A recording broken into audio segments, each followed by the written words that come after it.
देखिए, भद्रवाह कस्बे में आज सुबह बारिश हुई है और आईएमडी के अनुसार भद्रवाह में आज आंशिक रूप से बादल छाए रहने के भी आसार हैं और मध्यम बारिश या फिर गरज की संभावना भी आईएमडी के द्वारा जताई गई है। तो भद्रवाह जिले को लेकर आईएमडी के द्वारा ये पूर्वानुमान जारी किया गया है और बारिश को लेकर भी अलर्ट जारी किया गया है कि आज मध्यम से हल्की बारिश जो है वो हो सकती है भद्रवाह में।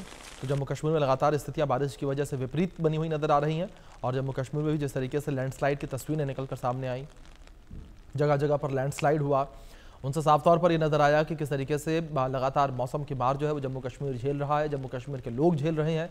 और लगातार जम्मू कश्मीर में अगर पहाड़ी क्षेत्रों को लेकर बात करें तो वहाँ पर स्थितियाँ विपरीत बनी हुई हैं। कई जगहों पर लैंडस्लाइड जो है वो देखने को मिला। लैंडस्लाइड की वजह से रास्ते कई सारे बंद हो गए हैं और कई पर्यटक जो हैं वो भी फंसे हुए नजर आए।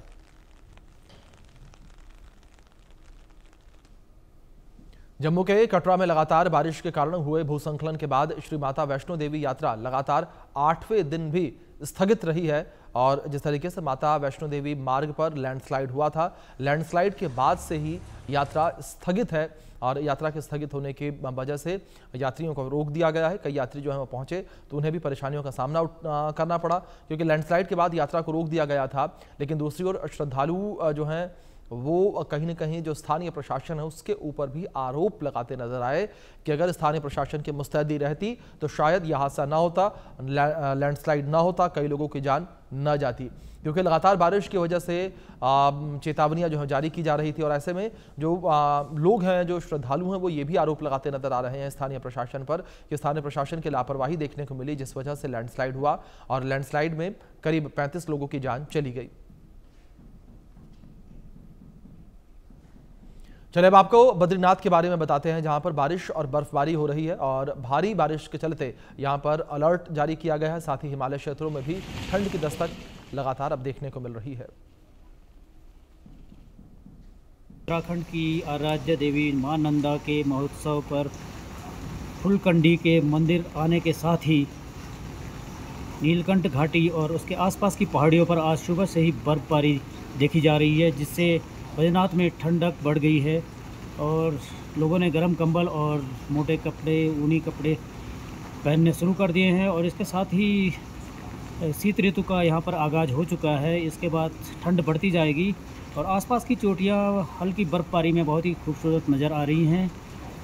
बद्रीनाथ का नज़ारा बर्फबारी से बहुत ही मनमोहक हो गया है और नीलकंठ घाटी के आसपास और नीलकंठ पर्वत पर ताज़ी बर्फबारी साफ देखी जा रही है।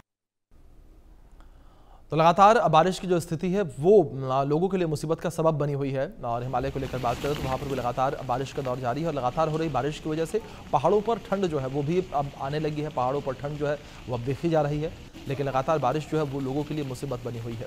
लगातार हो रही बारिश की वजह से लोगों का जो दिनचर्या है वो प्रभावित होती हुई नजर आ रही है। लोगों को कहीं आने जाने में तमाम समस्याओं का सामना करना पड़ रहा है, रास्ते तमाम जो है वो बाधित नजर आ रहे हैं और बच्चों को स्कूल जाने में समस्या हो रही है, लोगों को अपने काम पर जाने में समस्या हो रही है।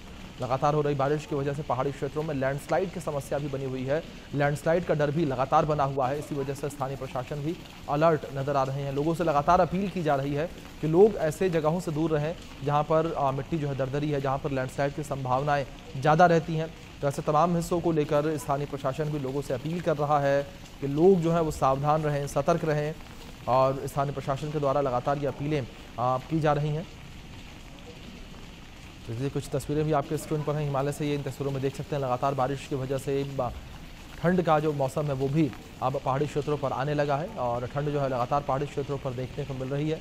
तो मैदान से लेकर पहाड़ तक, पहाड़ से लेकर मैदान तक लगातार आसमानी आफत का कहर जो है वो देखने को मिल रहा है। चाहे जम्मू कश्मीर को लेकर बात करें, उत्तराखंड को लेकर बात करें, हिमाचल प्रदेश को लेकर बात करें या फिर बात मैदानी इलाकों को लेकर की जाए, हर जगह पर इस वक्त बारिश की वजह से स्थितियाँ बड़ी विपरीत देखने को मिल रही हैं। बारिश की वजह से यहाँ पर स्थितियाँ बड़ी जो हैं परेशानी भरी लोगों के लिए देखने को मिल रही हैं। अगर दिल्ली एनसीआर को लेकर भी बात करें तो दिल्ली एनसीआर में भी लगातार बारिश का दौर जारी है और आने वाले कुछ दिनों के लिए अलर्ट जो है वो मौसम विभाग के द्वारा दिल्ली एनसीआर में जारी किया गया है। गुरुग्राम, दिल्ली, फरीदाबाद, रेवाड़ी, पलवल जैसे जो तमाम हिस्से हैं दिल्ली एनसीआर के, नोएडा जैसे हिस्से, हर जगह पर बारिश की स्थिति बनी हुई है।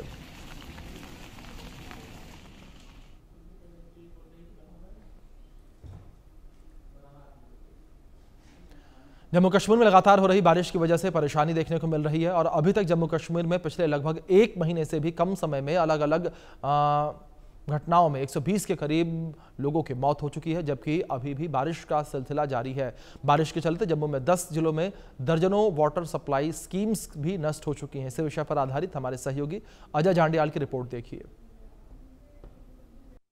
जम्मू कश्मीर में लगातार पिछले 1 सप्ताह से ज्यादा समय से हो रही बारिशों की वजह से भारी तबाही हुई है। 120 जानें गई हैं, जबकि सैकड़ों करोड़ रुपए का जो सामान है या नुकसान है वो जम्मू कश्मीर को देखने को मिला है।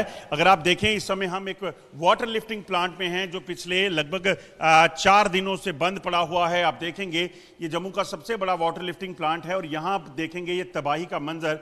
इस समय हम बेसमेंट में हैं, यानी कि लगभग 4 फ्लोर नीचे हैं और ये जो आप देख रहे हैं जो जाली यहाँ पे है ये दरअसल इसके बाहर थी, मगर पानी इतना ज्यादा था कि 3 मंजिला इमारत जो है वो पूरे तरीके से पानी में डूब गई और ये नुकसान यहाँ पे हो गया। हालांकि इस नुकसान के बाद जो है वो ज़्यादा प्रभावित इलाका जो है वो ये है कि जम्मू शहर के ज़्यादातर इलाकों में पानी की सप्लाई नहीं है। ये पूरा का पूरा इलाका जो है वो मिट्टी में दबा हुआ था और अब लेबर के ज़रिए यहाँ पर मिट्टी को निकालने का वर्कर्स के ज़रिए काम हो रहा है। मैं आपको अंदर बेसमेंट के अंदर लेके जा रहा हूँ। ये एक्सक्लूसिव तस्वीरें हैं।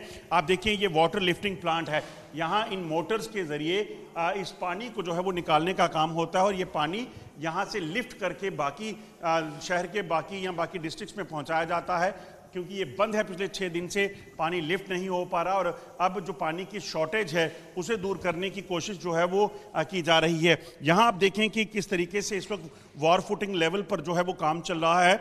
यहाँ पर मजदूरों के जरिए इस मिट्टी को निकालने और इसे साफ करके वापस चलने लायक बनाने की जो कोशिश है वो की जा रही है। और यहाँ सोचिए खतरा कितना है। ये जो लोग यहाँ काम कर रहे हैं इनके लिए काफ़ी चुनौतियाँ, मगर उसके बावजूद इनका एक दायित्व है कि किसी भी तरीके से पानी को जो है वो निकालना है और यहाँ पर पहुँचाना है। ये जो इलाका है ये सारा का सारा इलाका जो है यहाँ पर आप देखेंगे कि किस तरीके से जो है मजदूर काम कर रहे हैं। ये पूरा मिट्टी से भर गया था, मगर इरिगेशन डिपार्टमेंट अब वॉर फुटिंग लेवल पे काम कराकर इस चीज़ को सुनिश्चित करेगा कि एक जो सब मलबा है इसको निकालकर वाटर सप्लाई जो है उसे सुनिश्चित की जाए। कितना मलबा आ गया था, कितनी बिल्डिंग ये डूबी हुई? 3 मंजिला बिल्डिंग जो है इसमें मलबे पानी ऊपर चढ़ गया था और मलबा जो है हमारा ऊपर तक मलबा आ गया था। अभी हमने लेबर लगा के टेम्परेरी टाइप